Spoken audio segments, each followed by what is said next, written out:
Levin, and this is Life, Liberty, and Levin Saturday. I think you're going to be very pleased that you're here. We have three tremendous guests. Robert Costello, you may have heard of him. Newt Gingrich, you may have heard of him. And Ben Shapiro. But we're going to do this program a little differently than any other program I've done on this network. I interviewed Mr. Costello on Thursday afternoon.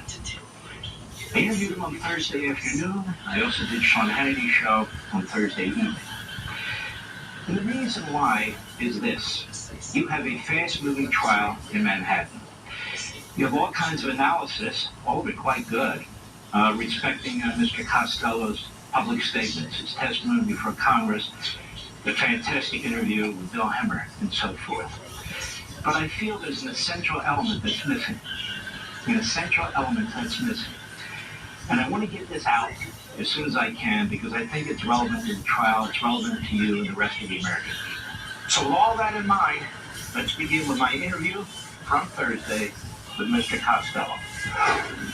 Robert Costello, welcome. You're the former Deputy Chief Criminal Division of the Southern District in New York. That's not a shabby position. I remember that was a big position when I was Chief of Staff to the Attorney General. I want to get right down to it, sir.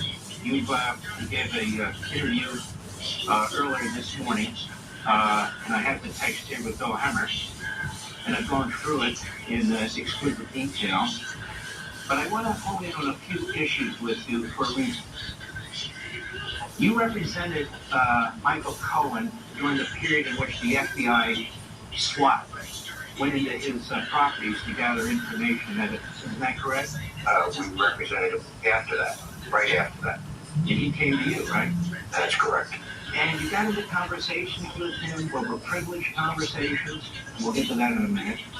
And the subject of Donald Trump came up and so forth and so on. Can you concisely tell me what he told you about the non-disclosure agreement and Stormy Daniels and who was responsible for what?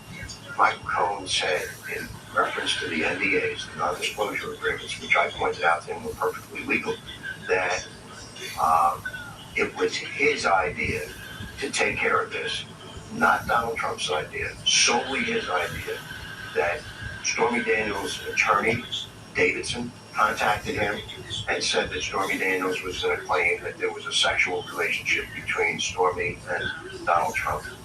Cohen said he didn't believe the allegations, but he knew that they would be embarrassing. He specifically mentioned they'd be embarrassing to Melania. And so Cohen said that he decided on his own, I repeat that, on his own, because that's what he said, and I kept on nailing him down on that.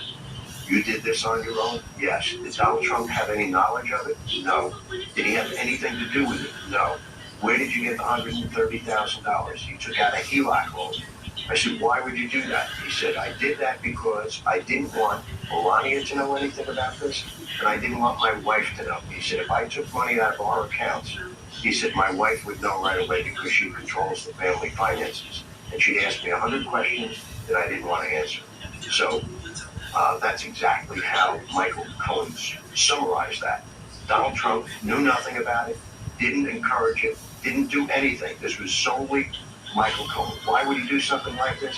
He was trying to ingratiate himself back into the inner circle, because when Trump got elected and went to Washington, D.C., he took his inner circle with him, except for Michael Cohen, who was left behind. This guy was angry about that. He actually had told me that he thought that if he went to Washington, D.C., he would be considered for Attorney General of the United States, or at least Chief of Staff to the President. Ludicrous, but because he didn't get that, he was looking for a way to get back in. Can you think of any reason at all, you're his attorney during this period, why he would lie to you? Was there any benefit in him lying to you about it? Absolutely not, especially because he told us he was suicidal at that point. He had been up on the roof of the Regency Hotel, seriously considering jumping off, because he saw this mountain of legal problems coming his way, and he didn't know how to deal with it. So he kept on saying to us that day, Bob, I need you to explain what's my escape route. How do I get out of this? Because I can't handle the pressure.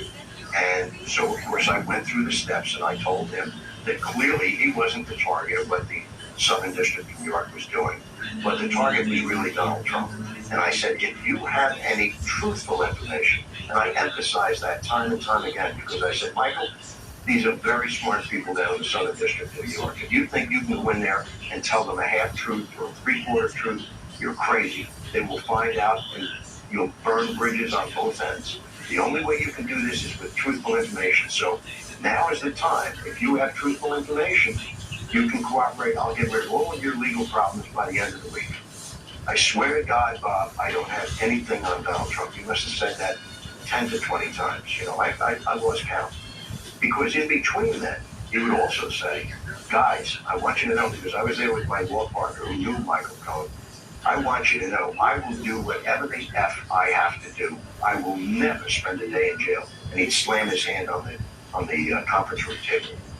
That's the kind of guy I was dealing with that day. There's no way he's going to lie. I really want to hone in on something else. So you laid the predicate. These are the facts. Really, he had no reason to lie to you, and he gave him every opportunity, really, to protect himself. And that would even mean, if necessary, implicating Donald Trump, and he did now. But I want to move on. You testified in front of the Bragg grand jury, is that correct? That's correct. Michael Cohen had waived attorney-client privilege in writing, and you presented that. You showed it to the whole world, correct? I have, yes, that's correct. You were the last witness to testify in front of the Bragg grand jury, to the best of your knowledge, correct? To the best of my knowledge, that's correct. And you testified in front of this grand jury. Were you actually free to testify, or were you, as you said when you came out of that testimony, you were repeatedly interrupted? They were repeatedly trying to shut you down. Is that correct, too? That is correct. There were 8 assistant district attorneys in the room. 8. I've never seen that before. You indicated, I saw earlier reports from a few years ago, with up to 300 or so emails, which is basically contemporary communications with Michael Cohen, that would certainly collectively demonstrate that he was lying about material information that Mr. Bragg was looking into, correct? Correct. But they wouldn't introduce all 300 emails, would they? Is that correct?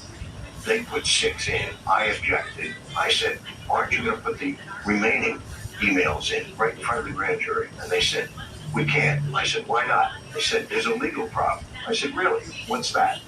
He said, hearsay. Well, first of all, hearsay is admissible in grand juries. And I said, well, you just put 6 out of that package in. Why not put the rest in? These people, meaning the grand jury, are entitled to hear everything. You're entitled to see everything. And I had my own packet of the same materials. So they said, we can't put them in because they're hearsay. So I said, all right, you think they're hearsay, listen carefully to my next 2 sentences. These documents were made in the regular course of business. And it was the regular course of business to make and maintain documents such as these at or about the dates indicated on the documents. I said, now you know, and I know, but the grand jurors don't know. That makes these documents business records. And you know, and I know, but the grand jury doesn't know. Business records are an exception to the hearsay rule if it was in effect. I said, so what's your next excuse?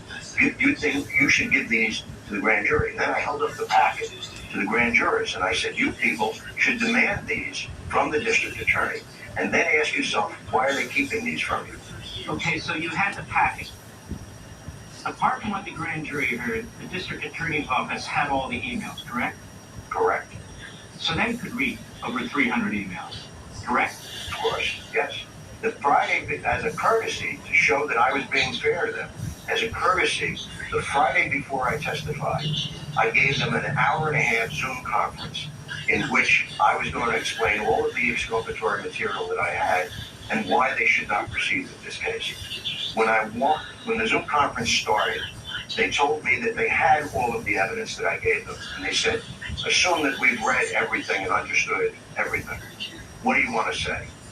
That's how they began. And I said, that's partly a warm greeting to somebody who's trying to help you out. This is very, very important for something that people are not focusing on, including the legal analysts. And it is this. Mr. Bragg and his prosecutors had every reason to know that when they put Cohen on the stand, that there were serious material issues in which you and perhaps others had presented evidence contrary to what he was going to say. That is, I'm making the point that they put him on the stand He's lying in every respect, according to you and according to many other people, about what actually took place. They have your emails. They cut off your testimony when you were in the grand jury. And where I come from as an old chief of staff to an attorney general of the United States, this is a classic case of suborning perjury.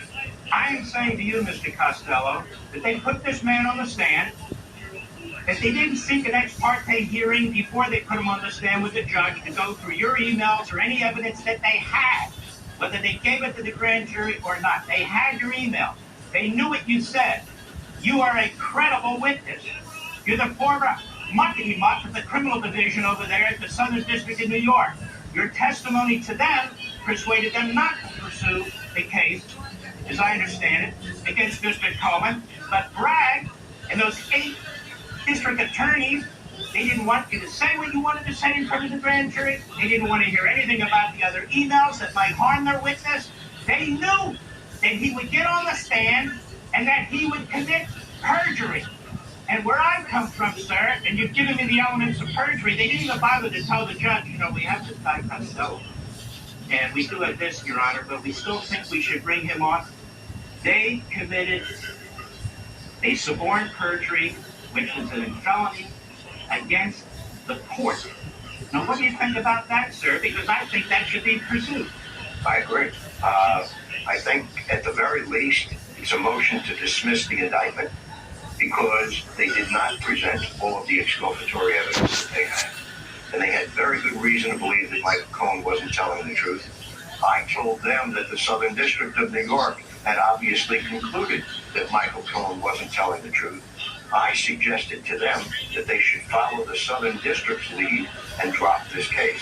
They had no interest in hearing my opinions or what I had to say. I told them when I was doing the Zoom conference on the Friday before my grand jury testimony, I said, are you people aware that Michael Cohen is coming out with a second book? I know you're probably aware of his first book, and I got blank looks from everybody. I said, well, I'll save you the effort. I'll tell you he's coming out with a book. Quite coincidentally, it's coming out next week, which is the week that you intend to indict Donald Trump. You think that's a coincidence? I said, don't you see that he's using you people to monetize his situation? He's using you to make money, and you're going along with it. You haven't done your due diligence. They had no interest in hearing that. I think what's important for the American people to understand is that a prosecutor is not free to put somebody on the stand who they either know is a liar, is going to lie his testimony under oath, or may well, and has a propensity to lie under oath, because it destroys the whole idea of getting to the truth, and it's an attack on the judicial system and due process. And this prosecutor, Bragg, had 1,000 reasons to know that Mr. Cohen will go on that stand and commit acts of perjury, and you handed him the evidence. With your emails, you handed him the evidence. It's not hearsay. He spoke to you, his lawyer. It's not you speaking to somebody else. He spoke to you. Did they not even know what hearsay is, even if it did apply, which it didn't? And they went out of the way to cut you off during your testimony. They withheld evidence from the grand jury, and they still indict Donald Trump on 34 counts. This is their star witness. They knew he was a liar, not just because a federal judge had said he's a liar, not just because he confessed to being a liar, not just because he was convicted of being a liar, because he lied to them. And they had every reason to know it. And they still put him on the stand. That's suborning perjury. And the way they could have gotten around it is to go to the judge and say, look, we have all this information about him. But if they did that, they he couldn't be their star witness. Final word, sir. I think that's absolutely correct. This case you never watch should the have been TV. brought. There's no theory under Your which TV. this is a crime. In fact, I told You're recording your Michael TV. Cohen in our initial meeting when he brought up NDAs. I said, Michael, those are used every day. They're perfectly legal. There's nothing illegal with that. But since he said that Trump had nothing to do with his taking care of the Stormy Daniels situation, we didn't follow it up any further. I want to thank you, sir, because obviously the usual left-wing kooks are out there attacking you and trying to attack your credibility, so it takes some guts to come forward. The only crime that was committed in that courthouse I'll be right back. with the testimony of Michael Cohen. We didn't get no sandwiches or stuff. Committed by Oh, we got the DA strawberry bars. You want some of those? God bless you, my friend. Take care of yourself. Thank you. I'm Good day. We'll be right back.